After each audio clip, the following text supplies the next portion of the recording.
Sejam bem-vindos a mais um Espaço Opinião. Hoje começamos com educação e começamos por analisar o exame de matemática que decorreu então ontem e que teve algumas dificuldades para os alunos. Na política, a PST prepara debate sobre leis laborais e também sobre o estado da nação. Falamos dos 70 balcões que a Caixa Geral de Depósitos vai fechar este ano. Em Lisboa está a cidade de Lisboa, por assim dizer, está entre as 100 cidades mais caras do mundo e na política internacional, o ministro italiano defende migração fora da Europa. São então estes os temas que temos hoje para análise no Espaço Opinião e comigo em estúdio tenho Albino Almeida. Albino Almeida, obrigada desde já pela sua presença. Obrigado, Albino Almeida, começamos precisamente por falar de educação, falamos do exame de matemática e as dificuldades dos alunos e também tentamos aqui perceber também porque é que cada vez mais os alunos se distanciam da matemática. Bom, em primeiro lugar, dizer-lhe que é para mim perplexizante e aquilo que continua a acontecer nesta matéria. É bom saber que o programa é uma prescrição, portanto, o programa de ensino, o programa pelo qual os professores ensinam e os alunos aprendem, é uma prescrição que alguém, atendendo à idade dos alunos e às necessidades da sua formação subsequente, que neste caso será o ensino superior, entendeu que são os conhecimentos que têm que estar apreendidos no final de 12 anos de escolaridade. Estamos a falar de 12 anos de escolaridade.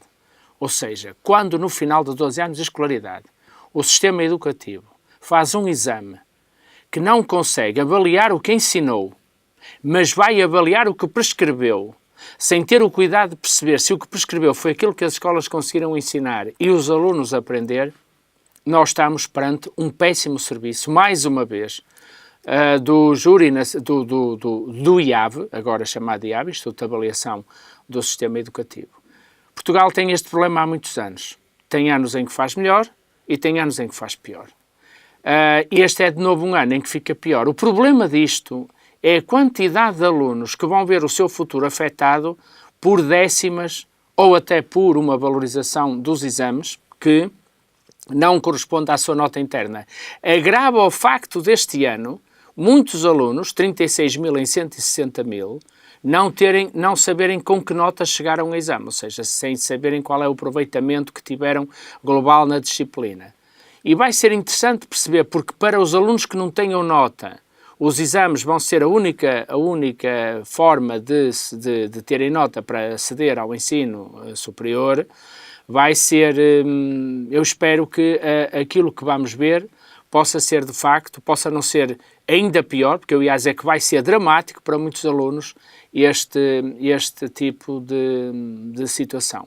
Isto é, os exames continuam a estar desfocados, podem estar muito bem em relação ao programa, mas é a mesma coisa para perceberem lá em casa que se eu receitar um antibiótico A a uma pessoa, ok, que depois não o consegue tomar porque fez reação, toma um antibiótico B, e o sistema vai avaliá-lo como se ele tivesse tomado o antibiótico A, se me faço entender lá em casa. Por consequência, os alunos chegam lá e não conseguem responder, nem conseguem perceber, de facto, o que é que está em causa com aqueles exames. Há muitos anos... Era preciso salvaguardar também aqui o interesse dos alunos neste exame de matemática. Era preciso salvaguardar esta questão fundamental. Como é que ao fim de 9 anos, ou de 12, neste caso, nós temos exames tão mal calibrados, é assim que se chama em termos técnicos, para que nós consigamos averiguar se o programa de facto foi aprendido pelos alunos, mas há aqui um passo, uma coisa é o que está prescrito, outra coisa é o que as escolas conseguem ensinar e outra bastante diferente é o que os alunos conseguem aprender.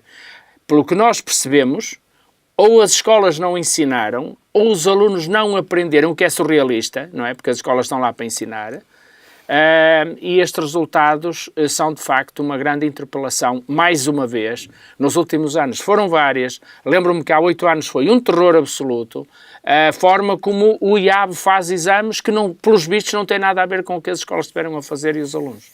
Como é que isto acontece, Albino Almeida? Acontece porque nós temos um sistema que supostamente é independente.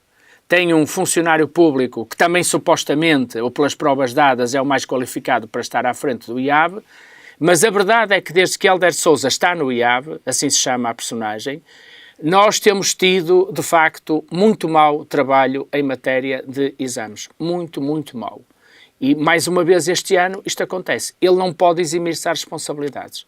E, portanto, ele tem que procurar ver nos outros países como é que os outros países concebem bancos de perguntas, ou bancos de situações problemáticas, ou bancos de problemas, ou o que quer que seja, que são testados primeiro nas escolas, para perceber se os alunos, de facto, atingiram os objetivos. Porque não é normal ensinar os alunos a conduzir motociclo, que é o que as escolas fazem, terem uma prescrição para caminhão, o IAB não perceber que eles foram ensinados para motociclos, mantém a avaliação em relação ao caminhão que queria que eles soubessem conduzir e, pelo caminho, deixa uma sinistralidade escolar absolutamente brutal. É disso que estamos a Albino, falar. a Sociedade Portuguesa de Matemática considerou que este Exame Nacional de Matemática A pôs os alunos em pé de desigualdade no acesso ao ensino superior. Claro, claro. Essa é a grande questão de fundo. Ou seja, repare que para os alunos que precisam que vão sem nota, por exemplo,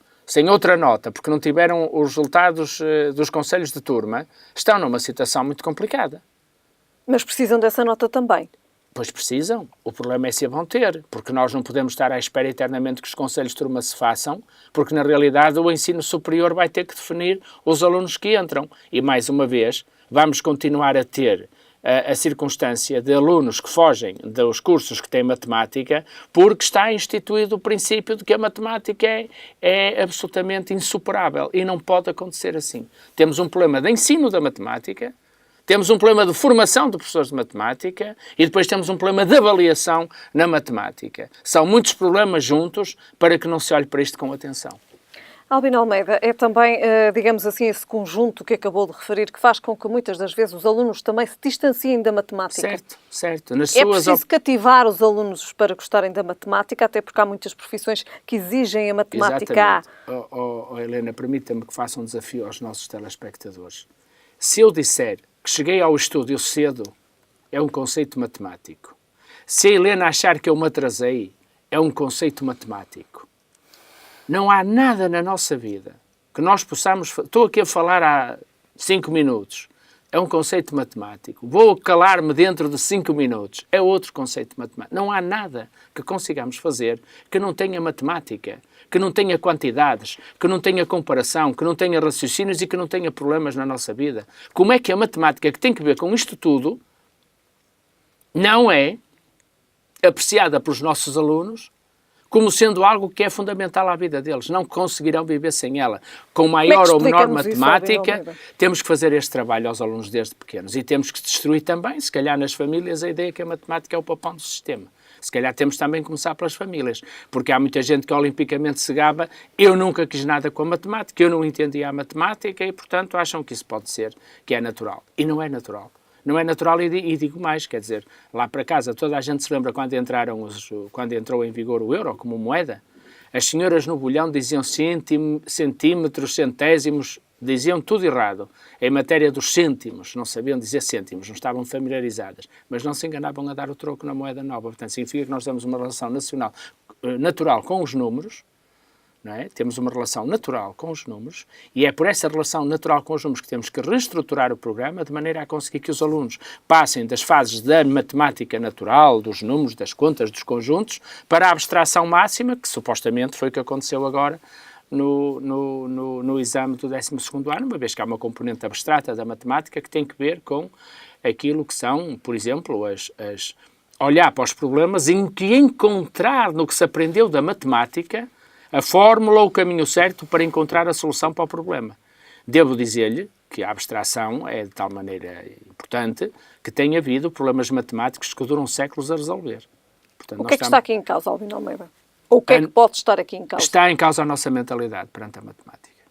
Está em causa a nossa mentalidade perante a matemática. E, de resto, tem tudo a ver com a pontualidade, com a assiduidade. Nós temos uma má relação com os números, com o tempo. E, portanto, precisamos de rever tudo isto, na minha opinião. Albino Almeida, falamos agora de política, falamos do PSD que prepara debate sobre leis laborais e também sobre o Estado da Nação.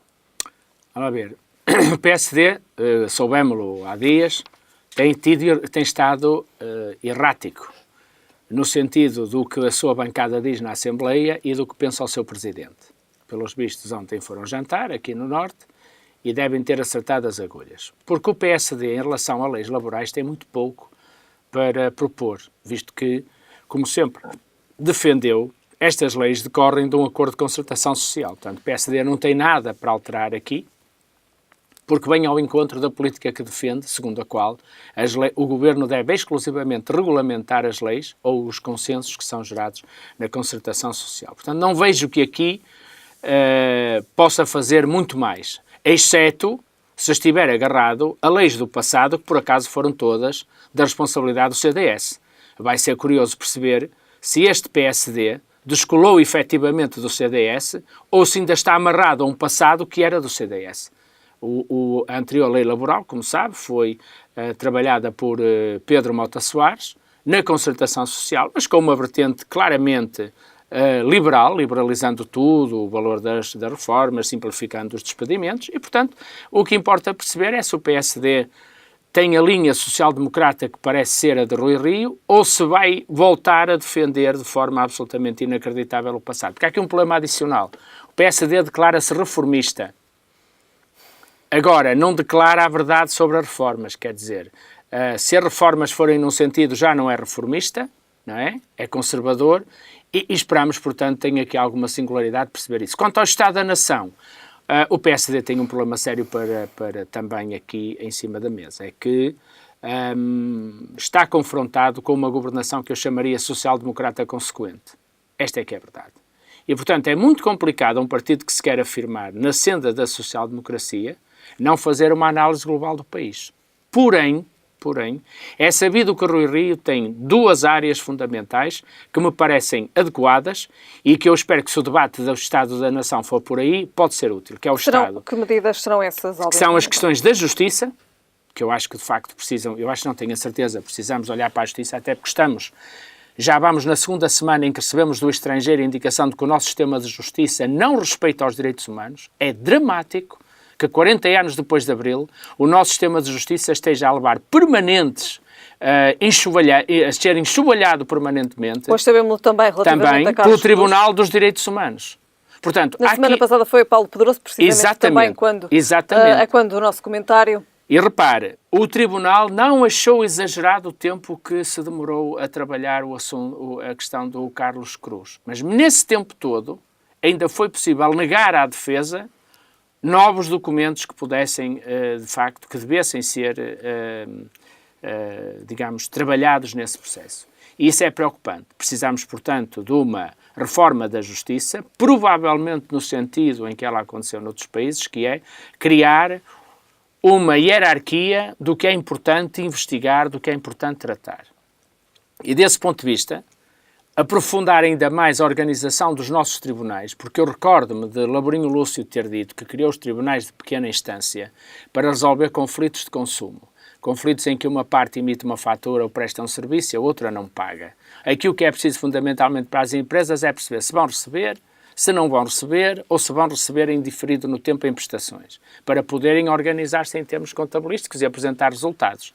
Ora, nós estamos perante circunstâncias em que percebemos que os processos todos, em geral, se arrastam muito tempo. E se percebemos que o crime possa demorar a investigar, é pouco provável que questões bem mais simples não demorem tanto tempo nos nossos tribunais. Estamos a falar da questão da celeridade da justiça. Estamos a falar da questão da celeridade da justiça, porque, repare, muitas vezes podia arguir-se que a justiça, sendo célere, não é justa. Mas o que percebemos agora pelo Tribunal Europeu dos Direitos Humanos é que ela não foi célere e não foi justa.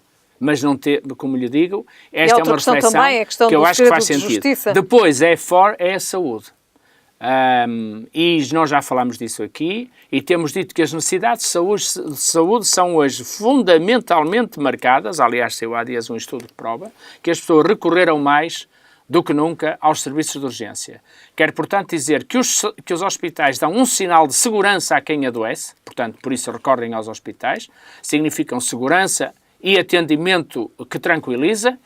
Nós precisamos de tornar os nossos centros de saúde, aliás, em Gaia, quisermos assumir os centros de saúde e sermos nós a terminar o horário e a dotá-lo de, nomeadamente, enfermeiros e assistentes, que permitam que as pessoas recorram menos aos hospitais, deixando os hospitais para o que é verdadeiramente importante. E o que eu acho hoje em concreto é que nós estamos perante a definição do que os portugueses querem hoje da saúde. Eu não sei se isto está claro no nosso sistema, se isto é claro para toda a gente, porque, na verdade, o que está a acontecer mais é o recurso ao sistema de pessoas cuja vida vai aumentando ano a ano, a expectativa de vida e a vida real aumenta ano a ano, e traz questões muito sérias, como as questões inerentes a uma vida que se prolonga para além daquilo que era normal e que levanta, por isso, novos problemas, como as questões de saúde mental, as questões de doenças que são complicadas, tipo Parkinson e Alzheimer, por exemplo, que não eram normais, a necessidade absoluta de gerir aspectos que decorreram de décadas de má alimentação, como a diabetes e as doenças degenerativas do sistema digestivo que matam, por exemplo, o cancro do cólon. Nós hoje estamos perante um conjunto de necessidades que provavelmente não definimos bem há 20 anos atrás. E vai ser interessante perceber qual é a posição do PSD sobre essa matéria, visto que, como sabe, está em cima da mesa uma proposta elaborada por Maria de Belém Roseira, no sentido de fazer retornar o Serviço Nacional de Saúde a uma matriz em que é essencialmente público e pode articular-se com o privado em algumas áreas. Isto é uma matéria Parece que aproxima... Isto é uma matéria que o recurso a privados aproxima PS e PSD, aliás, a própria proposta é. O PSD recusa que o sistema privado seja complementar do sistema público, o PS defende que sim, a generalidade da outra esquerda que está na atual solução governativa tende a achar que o sistema privado deve ser marginal, e isto levanta outra questão para a qual vamos perceber, que é a dedicação exclusiva dos médicos, ou seja, os médicos terem que escolher definitivamente de que lado querem estar, se querem estar no Sistema Nacional de Saúde Pública ou se querem estar também, ao mesmo tempo, no sistema privado. E, portanto, vai ser interessante perceber por que linhas nos vamos reger nesta matéria. Muito bem.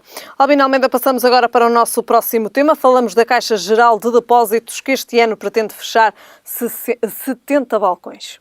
Bom, se eu for pelo exemplo de Gaia, as decisões foram tomadas com toda a franqueza, até porque eu aprecio o Presidente da Caixa, as decisões foram tomadas, não sei se por vingança, aqueles pequeninos poderes, por exemplo, quando a gente pensa que alguém vai de Grijó para Espinho, que tinha uma agência da Caixa de Depósitos em Grijó, que é uma zona industrial, e tem que ir para Espinho, só quem não conhece rigorosamente nada daquela realidade é que pode propor uma aberração destas. E, portanto, eu diria Cria mais isolamento, Albino Almeida. Cria mais isolamento e cria um problema também. As receitas da DG Comp para permitir que a Caixa Geral de Depósitos fosse pública foram receitas cuja implementação se está a revelar problemática. E o que eu diria é o seguinte, há uma estratégia que obriga a atingir resultados, que a Caixa tem vindo a atingir, em resultados económicos e financeiros, mas este caminho vai atirar muitos clientes tradicionais da Caixa para outros bancos. E os outros bancos, prezada Helena, são bancos estrangeiros. É absolutamente lastimável que nós estejamos a ver o que estamos a ver nesta matéria. Houve, na minha modesta opinião, ou à falta de informação do Conselho de Administração da Caixa face a alguns balcões que decidiu, ou então, de facto, a Caixa está a mudar também o seu core business, já não se importa muito com os depósitos que as pessoas lá põem, com milhões e milhões de euros que estão na Caixa Geral de Depósitos, com milhões e milhões de euros que as empresas movimentam na Caixa Geral de Depósitos. Então eu pergunto-me qual é o focus business, para onde é que a Caixa vai apontar no futuro, sendo um banco público. Albino Almeida, como é que vê este número? São 70 balcões. Eu diria o seguinte, nós temos uma população que cada vez mais recorre à banca eletrónica. Por isso, cada vez mais através de computador, consegue trabalhar com o seu banco. A verdade é que nós vamos aos bancos, quando vamos às agências, vemos lá muita gente de meia idade, 45, 30, vamos dizer, jovens adultos, por assim dizer, já adultos, mas ainda jovens, 35, 40, 50, mas a partir daí, quase toda a gente vai ao banco. Por razões óbvias, vai levantar a reforma, levanta uma parte, trata disto, trata daquilo. E, portanto, eu acho que está a ser feito. Estamos a andar mais depressa que o futuro. Isto é, se é verdade que cada vez mais os clientes estarão habilitados a lidar de forma eletrónica com o seu banco e a fazer uma data de operações fora dos balcões, na realidade, e até face ao que estávamos a falar da saúde, perante o aumento da perspectiva de vida, as pessoas têm tendência a ir ao banco. E, portanto, eu acho que há aqui uma desconformidade, para lhe chamar de forma simpática, entre aquilo que são as estratégias, digamos, económicas e o que são as estratégias que também têm que ter em conta o social. Eu hoje estive a ler um opúsculo pequenino da Congregação para a Fé, do Vaticano, e acho que o Dr. Pedro Macedo e todos os que decidem, Paulo Macedo e todos os que decidem em matéria de economia e de finanças deviam ler aquele opúsculozinho, porque perceberiam que isto fez-se para pessoas e é bom não tirar as pessoas da equação quando se está a fazer a estruturação de um banco, porque podem vir surpresas desagradáveis.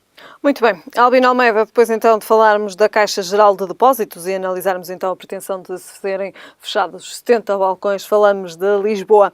Lisboa está entre as 100 cidades mais caras do mundo.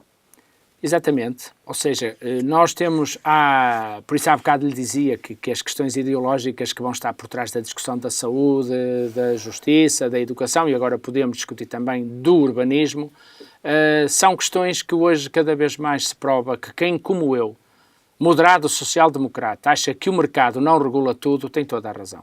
O mercado trouxe Lisboa a uma bolha imobiliária que é absolutamente indescritível.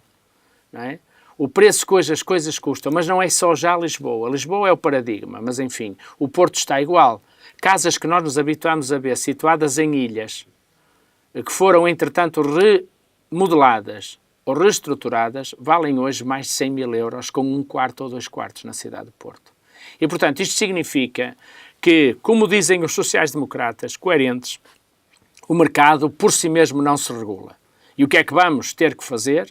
O que estamos a pensar em Gaia, em Lisboa e no Porto, que é aumentar o número de casas remodeladas, colocá-las com rendas acessíveis, para justamente combater aquilo que está a acontecer, que é uma procura imensa, porque o mercado é isto, é procura e oferta. Ora, neste momento, por força do turismo, a procura disparou e a oferta não acompanha a procura.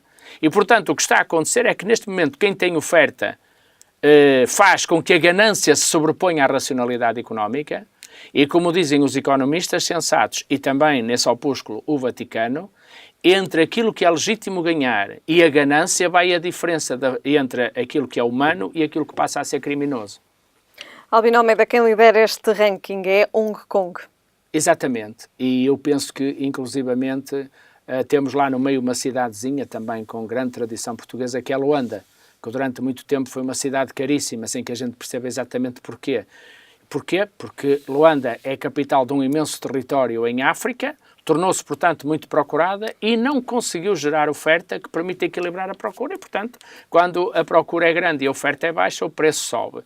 Mas sobe a patamares absolutamente ingeríveis, portanto, tornando as cidades espaços de elites, de gente com dinheiro, e como eu há bocado dizia, citando o Vaticano, entre aquilo que é justo ganhar e aquilo que a ganância comanda, muitas vezes está o crime do lado da ganância.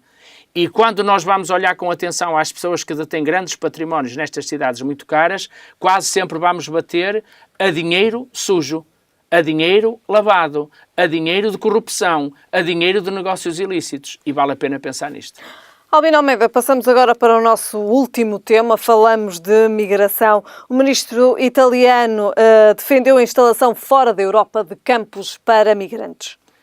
Vamos ver. Como é que podemos encarar Já também falámos disto aqui. E vamos numa senda em que o ministro italiano percebeu, não é, que deu um tiro no pé. Quer dizer, ele começou por achar que os imigrantes, enfim, começou por dizer que em Itália o Sr. Salvini que fizessem as malas e que o recreio tinha acabado. Depois empurrou umas centenas de pessoas para a Espanha. Mas a verdade é esta. Eu já disse aqui e gostava de ver isto com atenção. E não gostava que tivéssemos chegado aqui e, digamos assim, a sensatez fosse uma posição tão radical como a do ministro italiano. Isto é, o que é que eu quero dizer com isto? Quero dizer que nós temos um problema há anos. E enquanto as pessoas chegaram à Europa, ficaram pela Europa, pela Alemanha, pela Itália, onde quer que seja, nós andamos distraídos do problema fundamental que já aqui falamos, que é, porque é que isto acontece? estamos a prestar pouca atenção ao porquê que isto acontece. Porque, na realidade, está a acontecer um fenómeno em que há barcos... rapidamente. Exatamente, em que há barcos que trazem pessoas, onde políticos vão lá nesses barcos, vão legitimar que essas pessoas venham, mas a pergunta é, porque é que elas têm que sair do seu país de origem onde nasceram? E é esta pergunta essa é a grande questão. que já aqui dissemos neste programa, essa era a pergunta a que se devia responder. Porque é que estas pessoas têm que deixar os países onde nasceram? E enquanto nós não olharmos para isto com realismo, portanto, eu preferia que o senhor ministro italiano, o governante italiano, tivesse dito coisa diferente. Vamos todos perceber porque é que aquele povo tem que sair daquelas terras e criar condições, todos juntos, naquelas terras para que eles se lá mantenham e sejam lá felizes. Este é que devia ser o caminho. Muito bem. Albino Almeida, terminamos então hoje mais uma vez aqui também a falar de migração. Voltamos a ver-nos na próxima semana. Boa semana. Obrigado. Até lá, obrigado. Para os nossos telespectadores também. Foram estes então os temas hoje em análise no Espaço Opinião. Eu regresso amanhã.